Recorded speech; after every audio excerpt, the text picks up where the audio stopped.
आओ बच्चों, कहानी सुने। कहानी का शीर्षक है बीरबल की खिचड़ी। अकबर बीरबल के तो किस्से सुने हैं ना आपने।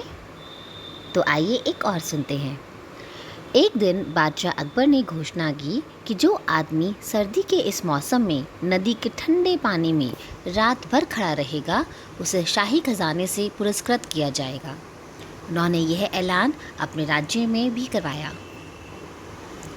सारे मंत्रीगण बड़े स्तब्ध थे कि ये कैसी परीक्षा है, परंतु एक गरीब धोबी ने ये घोषणा सुनी और इस घोषणा को सुनकर उस गरीब धोबी ने सारी रात नदी में खड़ी खड़ी बिता दी और अगले दिन बादशाह के दरबार में जाकर इनाम मांगने लगा।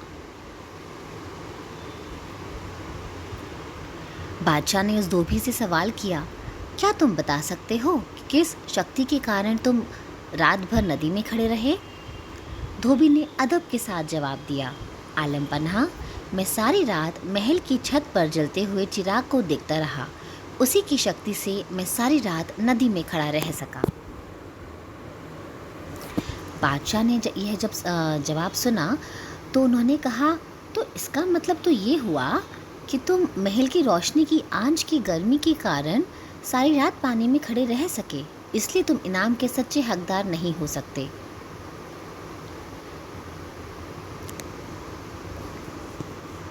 धोबी उदास हो गया और बीरबल के पास जाकर निराशा भरे स्वर में कहा, दरबार में बादशाह ने इनाम देने से इनकार कर दिया है। धोबी ने इसका कारण भी बीरबल को बता दिया। बीरबल ने गरीब धोबी को सांत्वना देते हुए कहा कि तुम घर जाओ, मैं देख लूँगा। अगले दिन बीरबल ने दरबार में कह भेजा कि महाराज, मैं ज़रा घर पे अभी खिचड़ी बना कर आता हूँ। महाराज ने कहा, अच्छा ठीक है। सुबह से रात हो गई पर बीरबल दरबार में नहीं आए तो बादशाह ने सोचा कि मैं ही चलकर देख लेता हूँ ऐसी कैसी खिचड़ी है जो अभी तक नहीं बनी। वो बीरबल के घर जाते हैं। बीरबल उनका बहुत दिल से स्वागत करते हैं और कहते हैं, आइए आइए जहाँपना, देखिए मैं खिचड़ी बना रहा हूँ। बादशाह क्या देखते हैं कि आग के बहुत ऊपर एक कुल्हड़ में, कढ़ाई में खिचड़ी बन रही है। बादशाह कहते हैं, ये कैसे, इतनी ऊपर से आज कैसे लगेगी, उस पर गर्मी ही नहीं पहुँचेगी।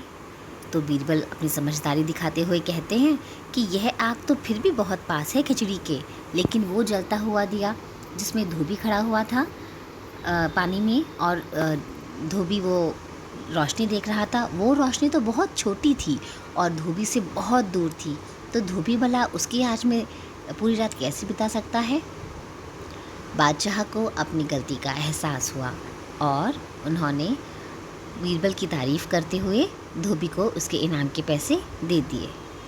तो देखा आपने बीरबल की समझदारी से कैसे उस धोबी का फ़ायदा हो गया।